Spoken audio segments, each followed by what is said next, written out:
know what? There's really nothing I can say about that I haven't said already. And you know, I have never tried to make any excuses for it. It was unacceptable, and I take it, you know, it's my fault. That's it. Hey, vous vous souvenez de Terminator Renaissance? Sorti en 2009 et réalisé par MCG, ou Joseph McGinty Nicol, qui nous a donné film d'espion, comédie d'horreur, 4 clips de cornes, et plein de meufs qui sont super bonnes actrices.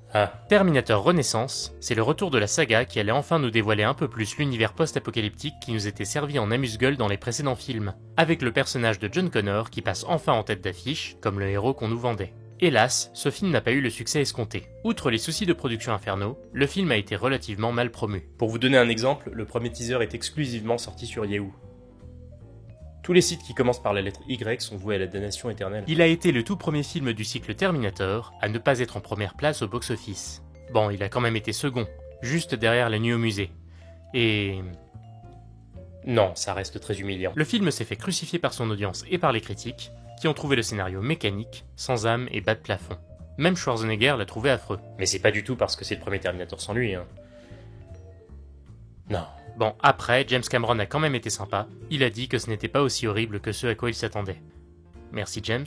Même Linda Hamilton, qui a pourtant prêté sa voix au film pour quelques séquences enregistrées, a avancé que Terminator était parfait en duologie, et que tout de suite ne serait qu'un prétexte pour pomper du fric à la franchise.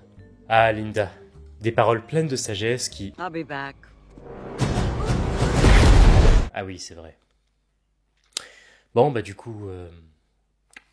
Quoi qu'il en soit, la renaissance de Terminator a fait l'effet d'un pétard mouillé, lancé devant un public tiède. Un film qui sera tout simplement ignoré par les fans et par les autres films liés à cet univers, comme un enfant bossu dans un concours de limbo. Mais j'aime beaucoup ce film. Je me rappelle, la première fois que je l'avais vu, c'était au cinéma de ma magnifique ville de naissance. Niort. Une ville de vieux? Qui a dit ça? Ah oui, c'est moi. Dans un cinéma d'ailleurs très performant, qui nous avait diffusé les 5 premières minutes du film, avec un joli filtre rose fuchsia sur la moitié de l'écran. Et j'avais kiffé. Le film, hein, pas le rose fuchsia.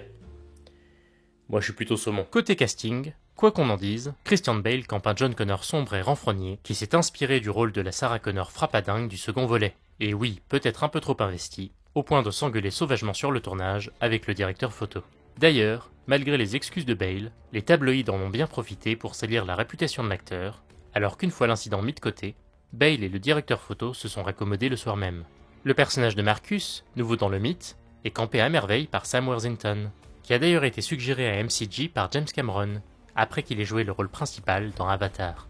Un acteur à l'époque encore peu connu, qui offrait donc un peu de fraîcheur au casting. Anton Yelchin, paix à son âme, a su prendre le flambeau de Michael Biehn et donner vie à un jeune Kyle Reese plein de courage et de niaque. Et je ne parle même pas des seconds rôles, dont Moon Bloodgood, c'est son vrai nom, j'ai vérifié, mais aussi Michael Ironside, Helena Bonham Carter, et même Terry Crews, qui a hélas été coupé au montage à 90%, pour finalement apparaître dans une seule scène, mais dans laquelle il donne toute sa prestance de cadavre. Oh, cinématographiquement parlant, le film n'a rien d'original visuellement.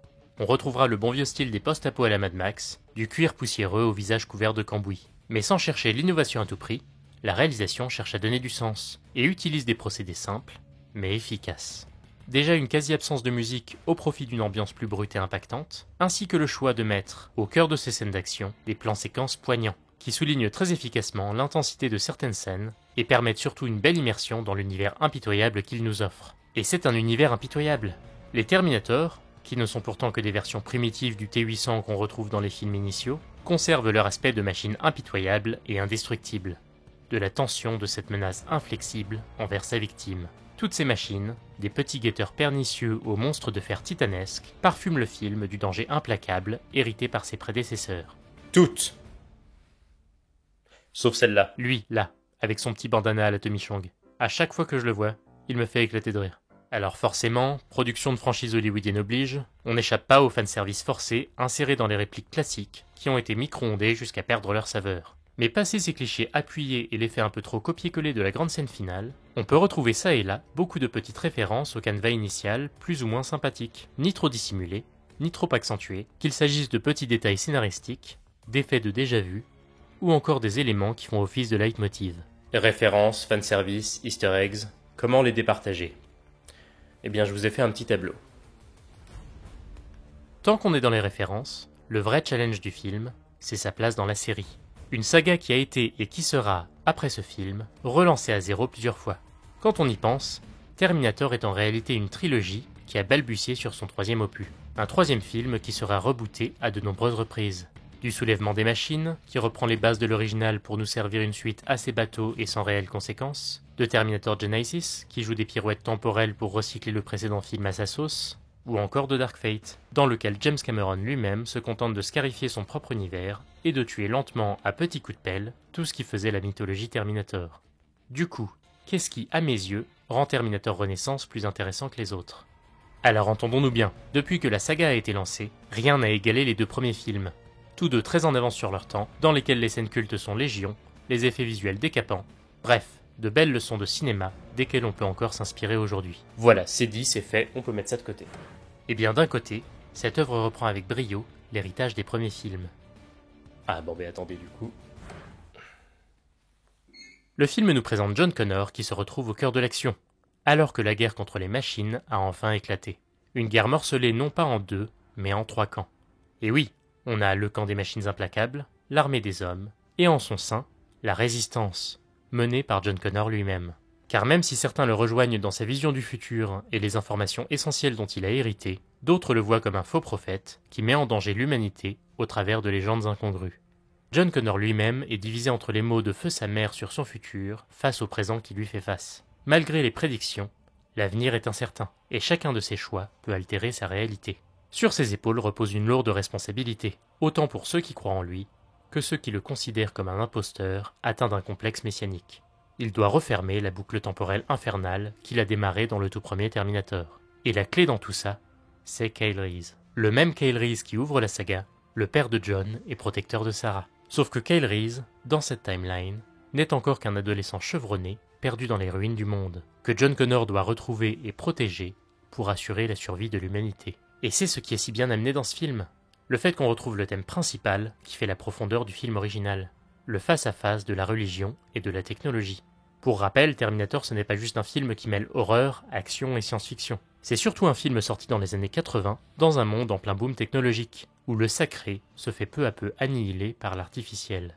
Un film où le salut de l'humanité dépend de l'arrivée d'un nouveau messie, et où l'antéchrist, c'est la machine qui se cache parmi les hommes.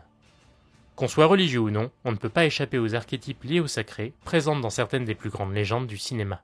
Et si vous trouvez que je vais trop loin, relisez et comparez les analyses de Robocop, Matrix, Superman, Star Wars, Scooby-Doo. Enfin non, pas Scooby-Doo.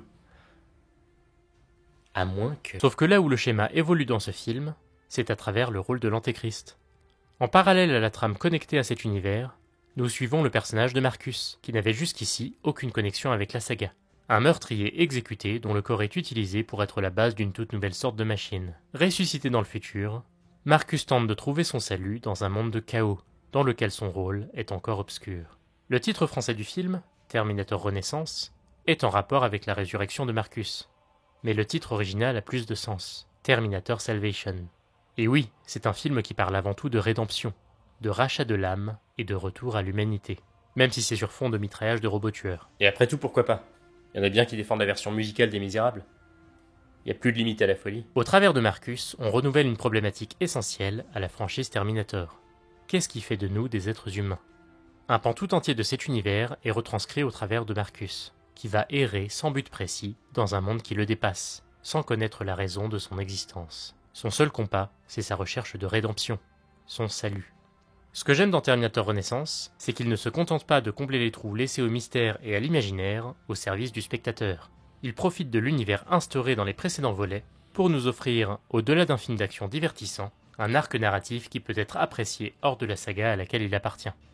Mais vous en pensez quoi de ce film? Vous seriez prêt à le défendre? Dites-le moi dans les commentaires. Alors Scooby-Doo, anglais dérivé du latin Scobidus, dérivé lui-même du grec ancien Kerberos, ce qui signifie...